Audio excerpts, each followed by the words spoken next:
அனைவருக்கும் வணக்கம். என்னோடய பேர் ராஜவேந்தன். சித்தாத்தூர் கிராமத்தில் கடந்த 10 ஆண்டுகளாக நான் இயற்கை வழி வேளாண்மை செஞ்சுக்கிட்டு இருக்கேன். இங்கே பிரதான பயிர்களாக நெற்பயிர், கடலை, எள் இது 3மே சுழற்சி முறையில் பண்ணிக்கிட்டு இருக்கோம்.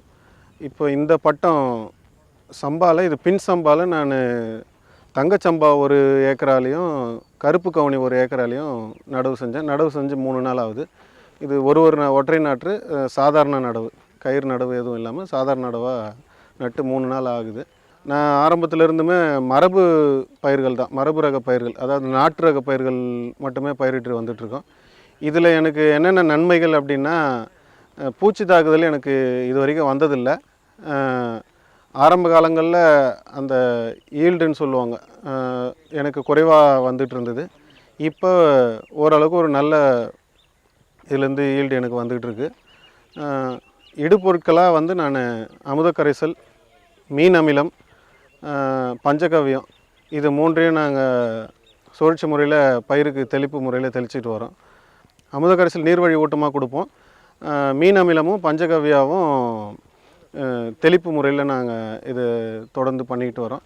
இது எல்லாமே நானே இங்கே தயாரிச்சுக்கிறது. நான் 2012ஆம் ஆண்டில் நான் நம்மாழ்வார் இயற்கை வேளாண் அறிஞர் அவரோட இடத்துல போயிட்டு, வானகம்ன்ற இடத்துல போயிட்டு நான் அவர்கிட்ட இயற்கை வழி வேளாண்மையை கற்றுக்கிட்டு வந்து, அதுக்கப்புறம் ஆரம்ப காலங்களில் நான் ஒரு இன்னொருத்தரோட பண்ணையில் வேலை செஞ்சுட்டு இருந்தேன்.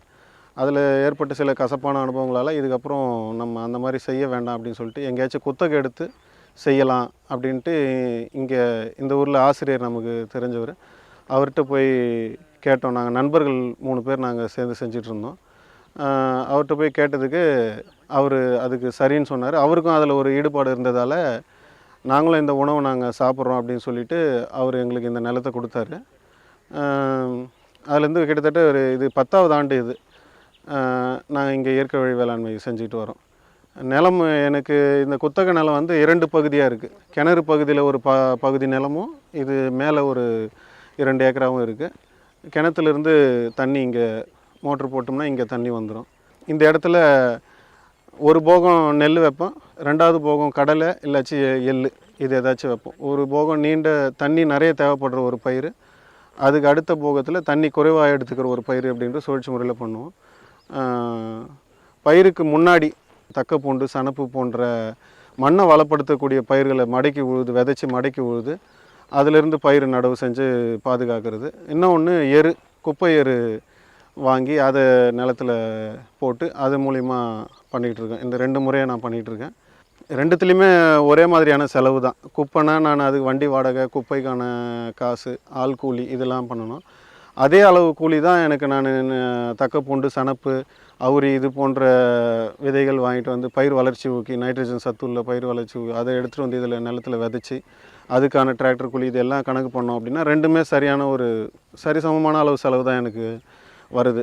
அதனால் சரி நம்ம இதை பண்ணிக்கலாம் அப்படின்ட்டு எது கிடைக்குதோ அது. இப்போ கடந்த 3 வருஷமாக நாங்கள் தக்கப்பூண்டு மடக்கி ஊது, இங்கே மடக்கி ஊது அதில் சேர்த்து ஓட்டி அப்படியே நடுவு நட்டி மக்கை வச்சு நடுவு நட்டுக்கிட்டு வரோம். முன்னாடிலாம் எரு அடிச்சிட்டு இருந்தோம். ஒரு 2-3 வருஷத்துக்கு ஒரு முறை எரு அடிப்போம். இப்போ இந்த முறையில் பண்ணிக்கிட்டு வரோம். அதாவது அந்த நைட்ரஜன் சத்து கிடைக்கிறதால பயிர் கொஞ்சம் முன்னை விட இப்போ கொஞ்சம் நல்ல ஒரு மாற்றம் தெரியுது. ஆரம்பத்தில் எனக்கு அந்த களைப்புன்றதே இருக்காது. ஒரு நாற்று தான் நடுவேன், அது ஒரு 3-4 அப்படி தான் தூர் வெடிக்கும். ஆனால் இப்போ எனக்கு வந்து ஒரு 8 தூர் 10 தூர், சில இடத்துல 15 தூர் கூட வெடிக்குதுங்க. ஆரம்பத்தில் எனக்கு ஏக்கராக்கு குறைந்தபட்சம் 4 மூட்டை 6 மூட்டையிலிருந்து அதிகபட்சம் 24 மூட்டை வரைக்கும் நான் அறுவடை செஞ்சுருக்கேன். இந்த இடத்துல எனக்கு குறைஞ்சபட்சம் 10-11 வரும், அதிகபட்சம் 15 மூட்டையிலேருந்து 18 மூட்டை அந்த மாதிரி வரும் ஒரு ஏக்கராக்கு. நானே அரிசியாக குத்தி, இங்கே பக்கத்தில் ஒரு 2 மில்லு அந்த மாதிரி வசதி இருக்குது. அதாவது தோல் நீக்கிற வசதி இருக்குது அரிசி ஆலையில். அங்கே எடுத்துகிட்டு போய் தோல் நீக்கி நானே நேரடியாக விற்பனை பண்ணிக்கிறேன். எது மூலியமான முகநூல் மூலியமாகவும், புலனம், வாட்ஸ்அப் இது மூலிமா அதை பதிவிட்டு அது மூலிமா அரிசி வேணுங்கிறவங்க வாங்கிக்கிறாங்க. கடைகளுக்கும் தரோம். ஆரம்ப நாட்கள்லேருந்து எனக்கு ரெகுலர் கஸ்டமர்னு சொல்லுவோம், நிரந்தரமாக நம்மகிட்ட வாங்குறவங்க இன்ன வரைக்கும் எனக்கு அது துணையாக இருக்காங்க. 10 ஆண்டுகளை நான் முதல் வருஷம் பயிரிட்டு நான் யாருக்கு கொடுத்தனோ அவங்க இன்ன வரைக்கும் என்கிட்ட வாங்கிட்டு இருக்காங்க. அதுபோக வருஷத்துக்கு வருஷம் அந்த புதுசாக சில வாங்குறவங்க இந்த அரிசி மேலே ஒரு விழிப்புணர்வு ஏற்பட்டு இதை சாப்பிடணும் அப்படின்னு விரும்பி ஆசைப்பட்டு வாங்குறவங்களும் வருஷம் எனக்கு புதுசாகவும் எனக்கு கிடச்சிட்ருக்காங்க. ஊரில் என்ன சிக்கல் அப்படின்னா, இந்த நடவு வேலைக்கு ஆட்கள் நம்ம நினைக்கும் போது வர்றதில்ல. அது ஒரு பெரிய சிக்கல். ஏரி வேலைகளில் சில வேலைகள் அவங்க அந்த ஏரி வேலை 100 நாள் வேலைங்கிறதுல முதன்மையாக அவங்க அதுக்கு போயிடுறதால இதை வந்து அவங்க 2ஆம் பட்சமாக பார்க்குறாங்க. ஆனாலும் குறை சொல்லக்கூடாது, வேலைக்கு வர்றாங்க, வராமலாம் இல்லை. ஏன்னா நம்ம வரலன்னு சொல்லிட்டோம் அப்படின்னா இது புதுசாக விவசாயத்துக்கு வரவங்களுக்கு ஒரு நம்பிக்கை இல்லாமல் போயிடும். ஆனால் இவங்க வராங்க, ஆனால் அவங்களோட நேரத்துக்கு ஏற்றாப்புல தான் இங்கே வராங்க. நம்ம இந்த ஒற்றை நடவு தான் அந்த மாதிரிலாம் சொல்லிவிடுவோம். ஆரம்பத்தில் கொஞ்சம் அவங்களுக்கே கஷ்டமாக இருந்தது. ஏன்னா அவங்க அந்த 7-8 நாற்று சேர்த்து வச்சு பழகிட்டாங்க. நான் வந்து இந்த முறை சொல்லவும் என்னையுமே கிண்டல் பண்ணுவாங்க, என்ன இது வராது, நீங்கள் எங்களை தப்பாக நினைக்காதீங்க வரலண்ணா அப்படின்னு சொல்லுவாங்க. நானும் அவங்கள்ட்ட பேசி புரிய வச்சு அவங்க இப்போ வந்து அவங்க இது ஒரு அவங்களுக்கு தெரிஞ்சிருச்சு. அதனால் நம்ம சொல்லலைனாலும் அவங்க கரெக்டாக நட்டுட்டு போயிடுறாங்க. இருந்தாலும் நாற்று பத்தாது அப்படின்வாங்க. ஆனாலுமே இப்போ இந்த எனக்கு எதுவுமே நாற்று பத்தாமலாம் இல்லை, கம்மியான நாற்று தான். நான் 10 கிலோ அந்த மாதிரி விடுவேன், 8 கிலோலேருந்து 10 கிலோ நாற்று விடுவேன். அதுலேயே வந்து எனக்கு நட்டு கொடுத்துட்டாங்க. நான் குறைந்தபட்சம் 6 கிலோவில் நான் நட்டிருக்கேன் ஒரு ஏக்கரா. அதிகபட்சம் நம்மகிட்டே விதை இருந்துச்சுன்னா நான் கொஞ்சம் அதிகமாக விடுவேன். வெளியே வாங்குகிறோம், காசு கொடுத்து வாங்குகிறோம் அப்படின்னும் போது நான் குறைவான அளவே வாங்கி நான் நட்டு அதை பயிராக்கிக்குவேன். தண்ணி எப்படி அப்படின்னா, இப்போ மற்றவங்க விடுற மாதிரி தான் அந்த நடவு நட்டு களை எடுக்கிற அந்த 15-20 நாள் வரைக்கும் தண்ணி கட்டி வச்சுருப்போங்க. அதுக்கப்புறம் களை எடுத்து முடித்த பிறகு நிலத்தை கொஞ்சம் ஆற போட்டுட்டு அதுக்கப்புறமா காய்ச்சலும் பாய்ச்சலுமான முறையில், அதாவது மேலே ஒரு பேப்பர் கனத்துக்கு தான் தண்ணி விடுவோம். தண்ணியோட விழுறதுக்கு பக்கம் போய் நின்று அந்த அளவு வரைக்கும் வந்துருச்சு அப்படின்னா அதோட தண்ணி மடம் மாற்றிடுவேன். ஏன்னா மற்ற இடத்துலலாம் பார்த்தோன்னா நீர் எப்பயுமே கட்டி வச்சுருப்பாங்க. அந்த மாதிரி இருக்கும்போது அந்த பயிருக்கான சுவாசிக்கிற ஒரு சூழல் இல்லாமல் போயிடும். இங்கே நான் இந்த மாதிரி காய்ச்சலும் பாய்ச்சலுமான முறையில் செய்கிறன்னும் போது எனக்கு தண்ணியும் ரொம்ப மிச்சமாகுது, ரெண்டாவது பயிரும் கொஞ்சம் களைச்சி வருது நல்லபடியாக. 15 நாட்களுக்கு ஒரு முறை மீன் அமிலம் நானே தயாரிச்சுப்பேன். 6 மாதத்துக்கு ஒரு முறை தயாரிச்சுப்பேன். 15 நாட்களுக்கு ஒரு முறை தெளிப்பு முறையில் நம்ம அதை பயிருக்கு வளர்ச்சி ஊக்கியாக கொடுத்துக்கிட்டு இருக்கோம். நல்ல ஒரு மாற்றம், மீன் அமிலம் வந்து உண்மையிலே நல்ல ஒரு மாற்றம். அந்த தூர் பிடிக்குது, அப்புறமா அந்த கதிர் எல்லாமே திரட்சியாக வருது. இது எதுவும் கொட்டல. அந்த பதறுன்றது குறைவான அளவில் இருக்குது. பதறு அந்த மீன் அமிலம் தெளிக்கிறதால நெல்மணிகளும் சீரான ஒரு அளவில் இருக்குது. பஞ்சகவ்யா வந்து ஒரு முறை அந்த மாதிரி தெளிப்பேன். மீன் அமிலம் 2 முறை 3 முறை, அதாவது 3 மாத பயிர்களுக்கு 2 முறையும் 4-5 மாத பயிர்களுக்கு 3 முறையும் தெளிப்பேன். கதிர் பிடிக்கிறதுக்கு முன்னாடி வரைக்கும். கதிர் பிடிச்சதுக்கப்புறம் எதுவும் அமுத கரைசல் அந்த மாதிரி ஏதாச்சும் விட்டுக்கிறது. அதுபோக நம்ம இது மழை பருவன்றதுனால மழை தண்ணி மூலியமாகவும் எனக்கு அந்த சத்துக்கள் கிடைக்குது. அதுதான் உண்மையான யூரியான்னு சொல்லுவாங்க. யூரியானா மருந்து. அது மழை தண்ணி மூலிமா நமக்கு நிறைய கிடைக்குது அப்படின்னு சொல்லுவாங்க. இந்த போக எனக்கு அது உதவியாக இருக்குது. சிக்கல்கள்னு பார்த்தோம்னா, இந்த ஆளுங்க நம்ம நினச்ச நேரத்தில் வராது ஒரு சிக்கல். ரெண்டாவது, அந்த மழை வந்து அதிகமாக பெஞ்சதாலையும் இழப்பு ஏற்படுது. போன வருஷம்லாம் எனக்கு நிறைய செலவானது அந்த அறுவடை நேரத்தில் வந்த மழை. அதாவது மார்கழி கடைசியாக வந்த மழையால் எனக்கு அறுவடை செலவு கூடி கையால் அறுவடை பண்ணி, இயந்திரத்தை வச்சு அறுக்க முடியாமல் கையால் அறுவடை பண்ணி அதிகமான கூலி இந்த மாதிரி ஆகுது. அதாவது ஆரம்பத்தில் எனக்கு நல்ல லாபம் வந்துட்டு இருந்ததுங்க. இடையில் ஒரு 2-3 வருஷம் லாபம் இல்லை, நஷ்டம். ஆனாலும் நான் இதை விட்டுறக்கூடாது அப்படின்னு செஞ்சிட்ருக்கேன். என்னோடய வீட்டுக்காகவும் என்னோடய வீட்டு தேவைக்கு போக மீதியை நான் விற்பனையாகவும் பண்ணிக்கிட்டு வரேன். நம்மளே விற்கிறதால அந்த நட்டன்றது கொஞ்சம் ஈடுகட்ட முடியுது. நட்டம் நிறைய அவ்வளோ ஆகாமல் நம்மளால் ஈடுகட்ட முடியுது. அடுத்த போகம் வந்து கடலை அந்த மாதிரி விதைப்போம். தண்ணி குறைவாக தேவைப்படுற கடலைக்கு ஊடு பயிராக இங்கே நம்ம முன்னோர்கள் என்னென்ன செஞ்சாங்களோ அது அப்படியே பண்ணிக்கிறது. உளுந்து, பச்சை பயிறு, வரப்பு சுற்றி காராமணி, இல்லை மொச்சை, தோரை அந்த மாதிரி போட்டு, அதாவது 4-5 பயிர்களாக பண்ணும்போது பூச்சி தாக்குதல்ன்றது குறைவானதாக இருக்குது. ஒற்றை பயிராக பண்ணிக்கிட்டே இருந்தோம்னா நிலத்துலேயும் வளம் கூடாது, பயிரும் வளர்ச்சி இருக்காது. அது மாதிரி நிலத்துக்கும் இதில் 2 போகம் வைக்கிறோன்னா ஒரு போகம் நிலத்துக்கு ஓய்வு கொடுப்போம். நிலத்துக்கு ஓய்வு கொடுக்குறோன்னா அது இழந்த சத்துக்களை அந்த நிலம் இயற்கையாகவே அது எடுத்துக்கும். இப்போது அது களைச்செடி மூலிமாவே நம்ம பார்க்கலாம். இப்போ ஒரு சில, அதாவது வருஷத்துக்கு வருஷம் இங்கே களைச்செடிகள் வேறு களைச்செடிகள் முளைக்கும். ஒரு முறை துத்தி ஃபுல்லாக கழனி ஃபுல்லாக துத்தியாக இருக்கும், ஒரு முறை அருவாமனை பூண்டாக இருக்கும், ஒரு வருஷம் இந்த பூண்டாக இருக்கும். இப்போ இருக்கிற நம்ம பார்க்குற பூண்டு. இப்போ இந்த முறை என்னோடய நிலத்தில் எருக்கம் நிறைய வந்ததுங்க. அப்போ அந்த மண்ணுக்கு தேவையான 16 வகையான சத்துக்களை எந்த சத்து மண்ணுலேருந்து இழக்குதோ அந்த சத்தை மண் அந்த களைச்செடிகள் மூலியமாகவே பெற்றுக்கொண்டு நான் படிச்சிருக்கேன். நான் இயற்கை விவசாய நூல்களில் அதை பார்த்து இந்த முறை எனக்கு வந்து எருக்கஞ்செடி நிறைய என்னோடய நிலத்தில் இருந்தது. அப்போ ஏதோ ஒரு சத்து குறைவாக இருக்கிறதால தான் அந்த எருக்கஞ்செடி இங்கே வந்திருக்குன்னு சொல்லி அதை அப்புறப்படுத்தலை. நான் அதையே வச்சு மடக்கி உழுது அதை நான் சத்தாக மாற்றிக்கிட்டேன். இப்போ இங்கே நம்ம நட்டுருக்கிறது வந்து தங்கச்சம்பா ஒற்றை நடவு முறையில் சாதா நடவு முறையில் நட்டிருக்கோம். இந்த தங்கச்சம்பாவோட பலன்கள் என்ன அப்படின்னா, நெல்லுவே நம்ம அறுவடை பண்ணி காய வச்சோம் அப்படின்னா அந்த தங்க நிறத்தில் இருக்கும். இது சாப்பிட்றதுனால நமக்கு அந்த தேகம் மினுமினுப்பாக இருக்குன்னு சொல்லுவாங்க. உள்ளுறுப்புகளை சீராக்குறது தங்கச்சம்பாவோட அரிசியோட நன்மைகள். நான் இது வரைக்கும் ஆரம்பத்திலிருந்து 20லிருந்து 30 வகையான நெற்பயிர்களை நான் மரபு ரக நெற்பயிர்களை நான் பயிரிட்டு அறுவடை பண்ணி நான் அரிசியாக கொடுத்துருக்கேன். கருங்குருவை, காட்டு யானம், தங்கச்சம்பா, தூய மல்லி, ஆத்தூர் கிச்சிலி சம்பா, கருங்குருவை, பூங்கார், கொல்லக்கார், அறுபதாங்குருவை, இந்த மாதிரி கிட்டத்தட்ட ஒரு 20 வகையான நெல் ரகங்களை நான் பயிரிட்டு அறுவடை பண்ணிட்டு வந்திருக்கேன். எனக்கு வந்து உண்மை என்ன அப்படின்னா, இது வரைக்கும் எனக்கு பூச்சி தாக்குதல் எனக்கு எதுவுமே வந்ததில்லைங்க. ஏன்னா நான் ஆரம்பத்தில் நானும் வந்து எல்லாரும் மாதிரியும் நான் காசு கொடுத்து நிறைய ட்ரம்லாம் வாங்கி வச்சு எல்லாமே பண்ணி வச்சிடணும். இயற்கை இடு பொருட்கள் எல்லாமே பூச்சி விரட்டி ஆகட்டும், மீன் அமிலம், பஞ்சகவியம், தேமோர் கரைசல், இது எல்லாமே பழக்காடி, இது எல்லாமே நம்ம செஞ்சு வச்சிடணுன்ட்டு நான் எல்லாமே வாங்கி வச்சேன். ஆனால் வந்து நான் பயிரை வந்து பார்க்க தான் எனக்கு தெரிஞ்சுது இது எதுவுமே தேவையில்லை, பயிர் என்ன கேட்குதோ அதை நம்ம கொடுக்கலாம் அப்படின்ற ஒரு அறிவு நான் பயிர்லேருந்து தான் நான் கற்றுக்கிட்டேன். நான் அதுலேருந்து நான் தண்ணி பாய்ச்சும் போது நிலத்தை சுற்றி வரும்போது பூச்சி தாக்குதல் இருக்கான்னு பார்ப்பேன். 1-2 இருக்கும். அந்த அதிகமாக இருக்கிற நேரத்தில் பூச்சி விரட்டி நானே செஞ்சு நான் அதை தெளிப்பு முறையில் தெளிச்சுப்பேன். ஆனால் எனக்கு பூச்சி தாக்குதலால் என் பயிர் இது வரைக்கும் பாதிக்கப்பட்டதில்லை. மழை, இயற்கை சீற்றங்களால் தான் என்னோடது. அது மாதிரி என்னோடய பயிர் எலி கடிச்சதில்லை. வாய்க்கால் ஓரம் தான் என்னோடய பயிர் இருக்குது. கீழ்ப்பகுதி நிலமும் இங்கேயும் அடப்பாக தான் இருக்கும். ஆனால் இது வரைக்கும் என்னோடய பயிர் எலி எதுவும் கடிச்சதில்லை. அது மாதிரி பூச்சி தாக்குதலும் இல்லை. ஈல்டு குறைவாக வரும்.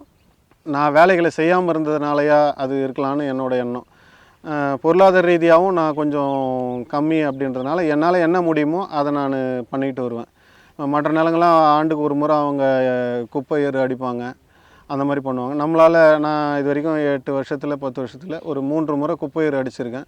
ஒரு 4 முறை நான் தக்கப்பூண்டு, அந்த மாதிரி வருஷத்துக்கு ஒரு முறை தக்கப்பூண்டு, சணப்பு, அவுரி இதெல்லாம் விதைச்சி மடக்கி உழுது அதிலேருந்து நான் பயிரை வச்சுருந்துருக்கேன். இந்த ஊரில் நான் சொந்த ஊருன்றது ஒரு பலம், அதுவே சில நேரத்தில் பலவீனமாகவும் இருக்கும். எப்படின்னா ஆரம்ப நாட்களில் நான் வந்து பயிர் வைக்கிறப்ப எனக்கு இது முதல் நிலம் அப்படின்றதுனால ஊர்க்காரங்க வந்து எல்லாருமே இலவசமாக நமக்கு அறிவுரை சொல்லிகிட்டே இருப்பாங்க. அவர் சாதாரணமாக போவார் காலை கடன் முடிக்க, வந்து பார்த்துட்டு மருந்து அடிச்சிட்டியா, மருந்துனா நஞ்சு அடிச்சிட்டியா அப்படின்னுவார். ஏன்னா அவங்க பார்த்த விவசாயம் அதுதான். எனக்கு அது நம்ம எவ்வளோ பக்குவப்பட்டிருந்தாலும் ஆரம்ப நாட்களில் அது எனக்கு ஒரு கோபம் ஏற்படுத்துகிற ஒரு செயலாக இருந்தது. அதுக்கப்புறமா நானுமே வந்து பொய்மையும் வாய்மை எடுத்துன்றத அதை எடுத்துக்கிட்டு அவர் கேட்குறப்பெல்லாம் அடித்தேன், நேற்று தான் அடித்தேன், முந்தின நேற்று தான் களைக்கொல்லி அடித்தேன், அன்றைக்கி தான் யூரியா போட்டேன் அப்படின்னு சொல்லி நான் அவங்களோட கேள்விகளை நான் நிறுத்துறதுக்கு இது நான் சொல்லிவிடுவேன். ஆனால் வந்து இன்ன வரைக்கும் நான் நஞ்சில்லா இயற்கை வழி வேளாண்மை தான் நான் செஞ்சுக்கிட்டு இருக்கேன். என்னோடய பொருட்கள் நிறைய பேர் வாங்குகிறாங்க. சில நேரத்தில் வியாபாரத்தில் சுணக்கம் ஏற்படுது. அதாவது விற்பனை வந்து ரொம்ப நாள் ஆகிறது, அரிசியில் பூச்சி வச்சுருது, இந்த மாதிரி விஷயங்களால் கொஞ்சம் சிக்கலாகுது. ஆனாலும் இன்ன வரைக்கும் கடந்த 10 ஆண்டுகளாக இந்த இடத்துல ஒரு துளி நஞ்சு கூட நான் தெளித்ததில்லை, எதுவும் போட்டதில்லை யூரியா அப்படின்னு. இதுக்கு முன்னாடி இந்த நிலம் 3 போகம் விளையிற நிலம். வருஷம் நெல் தான் 3 போகம் விளைவிப்பாங்க. யூரியா அப்படின்றது இந்த தெளிப்பான எல்லாமே களைக்கொல்லி, உயிர்கொல்லி எல்லாமே இங்கே தெளிச்சிட்டு இருந்த நிலம். ஆனால் இந்த கடந்த 10 ஆண்டுகளாக என்னால் ஒரு 5-6 ஏக்கராக்கள் நஞ்சு தெளிக்காமல் இருக்குதுன்றது தான் நான் பெருமையாக நினைக்கிற ஒரு விஷயம். அடுத்து நம்ம பார்க்க போகிற நெல் ரகம் கருப்பு கவுனி. கருப்பு கவுனி இது ரெண்டுமே மேலே இருக்கிற துண்டு கருப்பு கவுனி. இதோட மருத்துவ பயன் என்ன அப்படின்னா, கேன்சர், புற்றுநோய் உருவாக்குற செல்களை உணவு மூலியமாகவே அந்த உருவாக்குற செல்களை ஆரம்பத்திலே அழிச்சிருது அப்படின்றதுனால இந்த அரிசி வந்து இது முதன்மை பெறுது. இது இன்றைக்கி நிறைய பேர் இதை பயிரிட்டுருக்காங்க. விலையும் நல்ல விலை கிடைக்குது. 130 ரூபாலேருந்து 150 ரூபா வரைக்கும் விலை கிடைக்குது. அரிசி கருப்பாக இருக்கும். நம்ம அதை நொய்கஞ்சி இல்லை பொங்கல், இடியாப்பம், புட்டு அந்த மாதிரி செஞ்சு சாப்பிட்டுக்கலாம். அரிசி உணவாக எடுத்துக்கிறது கொஞ்சம் சிரமமாக இருக்கும் அப்படின்றதுனால 4 அடியிலேருந்து 5 அடி வரைக்கும் இதோட வைக்கோல் கதிர் வளரும். மருத்துவ குணம் உள்ள ஒரு அரிசி. இதுக்குமே நான் ஆரம்பத்தில் சொன்ன மாதிரி அந்த இடுபொருட்களாக நான் அமுத கரைசலும் மீன் அமிலம் இது முதன்மையாக விட்டுட்ருக்கோம். பயிர் வளர்கிறதுக்கு முன்னாடி இந்த தக்கப்பூண்டு சணப்பு இது எல்லாம் மடக்கி உழுது விதைச்சி மடக்கி உழுது அதை மக்க வச்சு அதிலிருந்து அப்படியே நடவு சேத்து உழவாக ஓட்டி நடவு நட்டுக்கிறோம். இதோட நாள் வந்து 145 நாள், அதாவது 5 மாதம், 4.75 5 மாதங்களுக்குள்ளே அறுவடைக்கு வருது. தங்கச்சம்பா 4 மாதத்தில் அறுவடைக்கு வருது. 10 நாள் முன்ன பின்ன இடத்துக்கு இடம் மாறுபடுது. குறைவான அளவு தண்ணி, மரபு ரகத்துக்கான பலன்கள் சாதகம் என்ன அப்படின்னா, மரபு ரக நெற்களை பயிரிட்டுறோம் அப்படின்னா பட்டத்தில் சரியான பட்டத்தில் பயிரிட்டுட்டோம் அப்படின்னா நம்ம பாதி கிணறு தாண்டின மாதிரின்னு சொல்லுவாங்க, பழமொழி சொல்லுவாங்க. அதை நம்ம இதில் சரியான பட்டத்தில் பயிரிட்டுட்டோம் அப்படின்னாவே நமக்கு பாதி வேலை முடிஞ்சிடும். அதுக்கப்புறம் அதை நட்ட பயிரை எப்படி நம்ம வளர்த்து எடுத்துகிட்டு வரோம் அறுவடைக்கு அப்படிங்கிறதுல தான் நம்மளோட உழைப்பு, எந்த அளவுக்கு உழைப்பை நம்ம இங்கே செலுத்துகிறோமோ, நேரத்தை ஒதுக்குறோமோ, அது அந்த அளவுக்கான நமக்கான பயிர் நமக்கு நெல்மணிகள் நமக்கு கிடைக்கும் அதிக அளவில். அந்த நடவுக்கு பிறகான வேலைகள்னு பார்த்தோம் அப்படின்னா பயிர் என்ன, பயிருக்கு என்ன தேவை, பூச்சி தாக்குதல் இருந்தால் பூச்சி விரட்டி அடிக்கிறது, பூச்சி விரட்டி, இல்லை பயிர் வளராமல் இருக்கா, பச்சை கட்டாமல் இருக்கா, பச்சை கட்டலை அப்படின்னா மீன் அமிலம், பயிர் வளர்ச்சி திரட்சியாக வளரணும் அப்படின்னா பஞ்சகவ்யா, இந்த மாதிரி இடுபொருட்களை நானே தயாரிச்சுக்கிறேன். சொந்தமாக தயாரித்து நான் என்னோடய பயிருக்கு நான் அதை இடுபொருட்களாக கொடுத்துட்டு வரேன். விற்பனை வாய்ப்பு கருப்பு கவுனியெல்லாம் சீக்கிரம் விற்றுரு. ஏன்னா இன்றைக்கி வீட்டுக்குள்ளே ஒருத்தருக்கு அந்த புற்றுநோய்ங்கிறது ஒரு அது தீராத வியாதியோட வரிசையில் அது முதன்மையில் இருக்குது. அப்படின்னும் போது இதை நிறைய பேர் வாங்கிக்கிறாங்க. ஆரம்ப நாட்களில் விலை அதிகமாக விற்றுது. இப்போ வந்து எல்லோரும் வாங்குகிற மாதிரியான ஒரு விலை இன்னும் கூட கொஞ்சம் நாட்களில் அது ஒரு சமமான விலை கிடைக்குதுன்னும் போது எல்லாருமே இதை வாங்கி பயன்படுத்தலாம் அப்படின்ட்டு. நமக்கு அந்த புற்றுநோய் இல்லை அப்படின்றவங்க இதை சாப்பிடக்கூடாதுன்னெலாம் இல்லை, எல்லாருமே இதை சாப்பிடணும். வாரத்தில் 1 நாளோ 2 நாளோ இதை நம்ம சாப்பிட்டுக்கிட்டோம் அப்படின்னா நம்ம அதாவது வந்த நோயை போக்கும் வராத நோயை தடுக்குன்ற இதில் முன்னெச்சரிக்கையாக இருந்துக்கலாம். அவ்வளோதான். வருமுன் காப்பது நன்றுன்ற மாதிரி நம்ம முன்னெச்சரிக்கையாக இப்போது சாதாரண வாழ்க்கைன்னு பார்த்தோம் அப்படின்னா எதையோ சாப்பிட்டு நம்ம அந்த நோய் வந்து மருத்துவமனையில் போய் அந்த காசை நம்ம கொடுக்குறோம். அதுக்கு நம்ம நல்ல உணவை வாங்கி சாப்பிட்டு அந்த மருத்துவமனைக்கு போகாத ஒரு நிலைமை நம்ம கொண்டு வரணும். நஞ்சில்லா உணவை சாப்பிடணும்.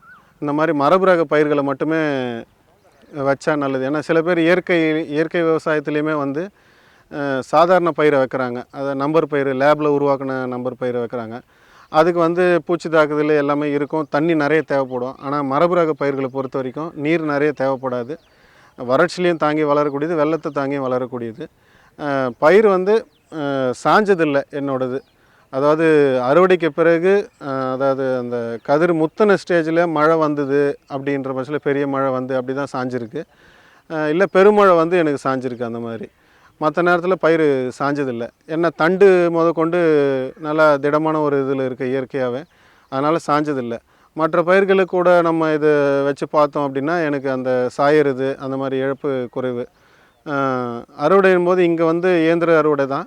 மழை அந்த மாதிரி சிக்கல் வரும்போது தான் கை அறுவடை வச்சு அறுவடை பண்ணுவோம். இயந்திர அறுவடும் போது செலவு கொஞ்சம் குறையும், கை அறுவடை அப்படின்னும் போது செலவு கூடுதலாக இருக்கும். அரிசி நம்மளே இங்கே காய வச்சு முறைப்படி காய வச்சு ஒரு 2-3 மாதங்கள் வைத்திருந்து, இல்லை மில்லில் எடுத்து போய் அரிசி ஆலையில் போட்டாலும் அங்கேயே 2 மாதம் ஆகிடும் நம்ம குத்தி வர்றது. அதெல்லாம் அந்த வச்சுருந்து தான் அதை குத்துறோம். உணவு அரிசின்னும் போது இந்த தங்கச்சம்பா, தூயமல்லி இந்த மாதிரி அரிசிகள் வந்து சீக்கிரம் நமக்கு விற்றுருது என்னோடய அனுபவத்தில். சிகப்பரிசி அப்படின்ற அந்த குள்ளக்கார், பூங்கார், அறுபதாங்குருவை, சிவப்பு கவுனி, மாப்பிள்ளைச்சம்பா, காட்டியானம் இந்த மாதிரி அரிசிகள் வந்து விற்பனைக்கு கொஞ்சம் நாள் எடுத்துக்குதுங்க. இதுதான் என்னோடய அனுபவத்தில் எனக்கு கிடைச்சிது. எனக்கு ஒரு 2-3 ஆண்டுகளுக்கு முன்னாடி அந்த அரிசி விற்பனை வந்து கொரோனா காலத்தில் விற்க முடியாமல் போய் நிறைய பூச்சி வச்சு வண்டு வச்சு மாட்டுக்கு கோழிக்கு அந்த மாதிரி போட்ட ஒரு சூழ்நிலையும் நடந்தது. ஒரே மாதத்தில் விற்றும் எனக்கு அந்த அனுபவமும் கிடச்சிது. 15-20 நாட்குள்ளே நான் விளைய வச்ச அரிசியை, குத்துன அரிசி எல்லாமே விற்று எனக்கு அந்த மாதிரி ஒரு நிலையும் எனக்கு 2 விதமான அனுபவமும் எனக்கு கிடச்சிது. இயற்கை வழி வேளாண்மை என்பது உலகம் ஃபுல்லாக ஒன்று தான். நிலத்துக்கு நஞ்சு தெளிக்காமல் அங்கங்கே கிடைக்கிற இடுபொருட்கள், கால்நடைகளோட கழிவுகளை வச்சு பண்ணுறது. ஆனால் இடத்துக்கான பகுதிக்கான விவசாயம் பண்ணணும். இப்போ எங்களோட திருவண்ணாமலை மாவட்டம் வந்து மருத நிலம், இங்கே வந்து பெரும்பாலும் நெற்பயிர்கள் தான். தஞ்சை மாவட்டத்துக்கு அடுத்து அதிகமாக நெல் விளையிற மாவட்டம் எதுன்னு பார்த்தீங்க அப்படின்னா திருவண்ணாமலை தான். இங்கே வந்து நெல் தான் பிரதான பயிர். அப்படிங்கும் போது இங்கே வந்து நம்ம வேறு மாற்று பயிர்களோ பருத்தியோ இந்த மாதிரி செய்கிறோம் அப்படின்னா இங்கேயும் விளையும், பருத்தி விளையும். ஆனால் இதை எடுத்துகிட்டு போய் நம்ம அதை இது பண்ணுறதுக்கான தூரம் அதிகம். அப்படின்னும் போது இந்த பகுதிக்கான விவசாயம் நம்ம பண்ணணும். ரெண்டாவது பண்டமாற்று முறைன்னு ஒன்று இருந்தது, நம்ம முன்னோர்கள் செஞ்சுட்டு வந்தது. இப்போ என்கிட்ட அரிசி இருக்குது, கடலை இருக்குது.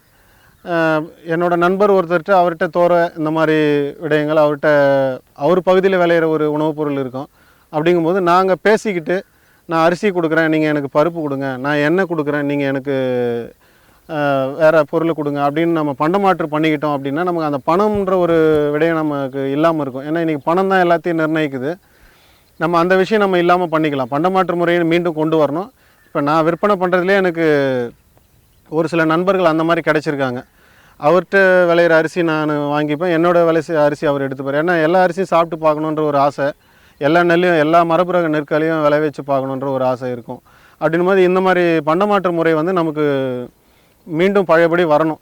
அது வந்துச்சு அப்படின்னா ரொம்ப ஒரு நல்ல இதுவாக இருக்கும்.